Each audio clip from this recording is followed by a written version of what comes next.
अपने आप शांत हो जाएंगे। अगर हम शांत हो जाएंगे तो वो संयम हम में अपने आप आएगा। हालेलुया। संयम आया तो धीरज आएगा। हालेलुया।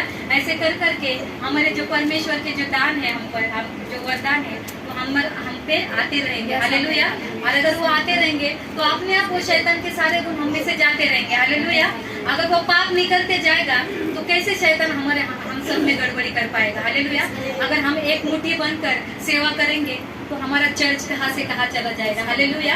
वो सक्सेस, हमें सक्सेस ढूंढनी है, लेकिन कहा हमें सभी को पूरे उत्साह के साथ प्रार्थना करनी चाहिए अपने चर्च के लिए, हमारे हर एक अगुओं के लिए प्रार्थना करनी चाहिए। ऐसा नहीं कि हम कहते कि हाउस ग्रुप में क्या जरूरत नहीं है, इतना रोज का तो है, क्या प्रार्थना करनी, लेकिन कौन सा समय कैसा आ सकता है ये पता नहीं, क्योंकि अंतिम क्षण चालू है, अंतिम दिनों के अंतिम दिन चालू है, तो कभी कुछ भी विरोध हो सकता है हमारे लिए। तो हमारे प्रार्थनाओं की जरूरत रहती है। जो योद्धा लड़ रहे हमारे चर्च के लिए, जो आगे जाकर लड़ते हैं, उनके लिए पूरे कलीसिया की प्रार्थना जरूरी होती है। अगर एक घर में हाउस ग्रुप है, समझो आज अगर सुरेखा सिस्टर के घर में प्रार्थना है तो बाकी सब लोग अपने अपने घर पर प्रार्थना कर सकते हैं कि उस घर में परमेश्वर ऐसा काम करना कि जहाँ पर अगर नए लोग आए रहेंगे उनका परिवार का उद्धार हो, उनका जीवन बदल जाए, ऐसी प्रार्थना हमारी होनी चाहिए। तो वो प्रार्थना पर जो लोग गए वहाँ पर सक्सेस मिलेगा। हालेलुया।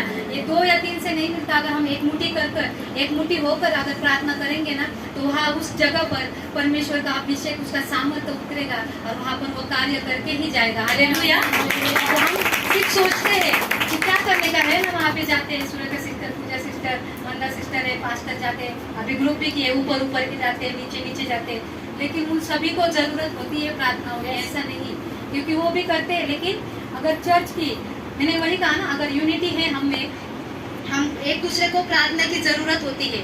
जब जाते हैं ना, तुम ज्यादा टाइम मत करो, वो वहाँ पे 1.5-2 घंटा निकालते हैं, तुम 5 मिनट भी सच्चाई के साथ प्रार्थना करोगे ना कि परमेश्वर उस घर में आज कार्य होना ही चाहिए, आपकी महिमा वहाँ पर दिखनी चाहिए परमेश्वर। अगर वहाँ पर कुछ बंधन है तो वो आज टूटने चाहिए। वहाँ पर अगर कुछ होने वाला है, किसी को अभिषेक मिलने वाला है, किसी को वरदान मिलने वाला है, तो आज मिलना चाहिए। ऐसे हमें प्रार्थना करनी चाहिए। अगर हम ऐसी प्रार्थना करेंगे ना तो वो वहाँ पर सचमुच अगर बंधन में है तो वो बंधन टूट जाएंगे। हालेलुया।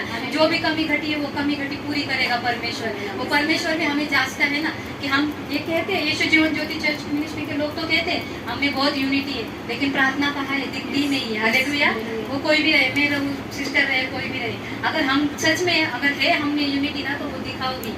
अगर हमारी इच्छा है सेवा करने की तो वो करोगी, तो परमेश्वर को दिखे, है ना, हमें किसी को दिखाने की जरूरत है। अगर परमेश्वर को दिखती है ना तो परमेश्वर को एक क्षण भी नहीं लगेगा हमें उकाबों के समान उड़ाने के लिए। हालेलुया। क्योंकि उसके वचन में कहा है जो ईमानदारी से सेवा करेगा परमेश्वर उसको उकाबों के समान उड़ाएगा। लेकिन अगर हमें उड़ना है सिर्फ वचन पढ़कर और खुद के मन में ही रखकर नहीं उड़ पाएंगे। हालेलुया। वो वचन अगर हमने पढ़े, हमने चखे है उसका स्वाद, तो हमें किसी और को भी वो स्वाद चखाना है। हालेलुया। अगर ऐसा सिर्फ हम खुद के लिए करते रहेंगे, मेरा परिवार का उद्धार हुआ, मेरा परिवार जाएगा स्वर्ग में, तो नहीं हो पाएगा। हालेलुया। क्योंकि वो परमेश्वर भी देख रहा है तेरा उद्धार किया, लेकिन तूने क्या काम किया मेरे राज्य के लिए। हालेलुया। अगर तू काम करेगी तो और परिवार जुड़ेंगे। हालेलुया।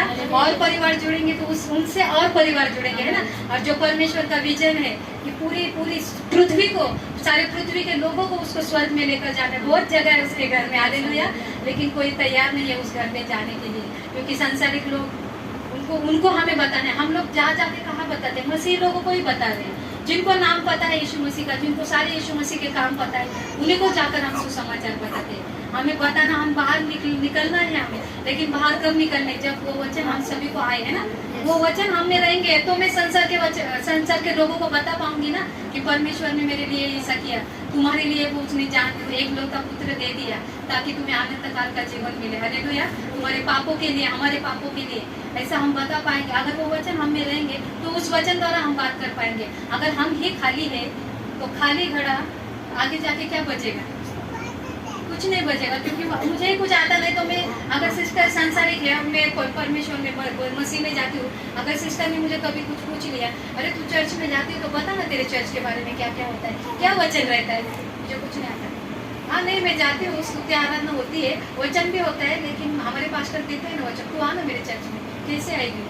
अगर मेरे मुंह से वो एक भी वचन नहीं सुनेगी, उसको कुछ अनुभव ही, उसको एक्सपीरियंस ही नहीं होगा, मेरी गवाही अगर मैं उसको नहीं बताऊंगी, मेरे को मुझे जो समझाए, जिस वजह से मैं परमेश्वर में स्थिर हूँ, जिस वजह से मेरा उद्धार हुआ है, जिस वजह से मेरा विश्वास बढ़ा है, अगर मैं उनसे कुछ कहूंगी नहीं तो वो कैसे आएगी मेरे पास, मेरे परमेश्वर के पास, है कि नहीं? तो हमें वैसे ही सेवा करनी है, हर एक वचन हमें खाना है और वचन के द्वारा बात करनी है। जैसे कल सिस्टर ने भी कहा था ना, यीशु के नाम से, यीशु के लहू से और यीशु के वचन से ही छुटकारा और जीवन मिलता है। हालेलुया। तो ये 3 चीजें हमें जरूरी है। हम यीशु के नाम से बोल सकते हैं, यीशु के लहू द्वारा भी बोल सकते हैं, लेकिन कोई यहाँ पर 100% बोल सकते हैं मैं यीशु के वचन द्वारा बात करूँगी, नहीं बोल सकता, क्योंकि हम नहीं है उतने तैयार।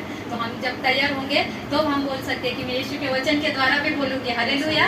क्योंकि शैतान किसी से नहीं डरता, लेकिन वो यीशु के वचन से डरता है।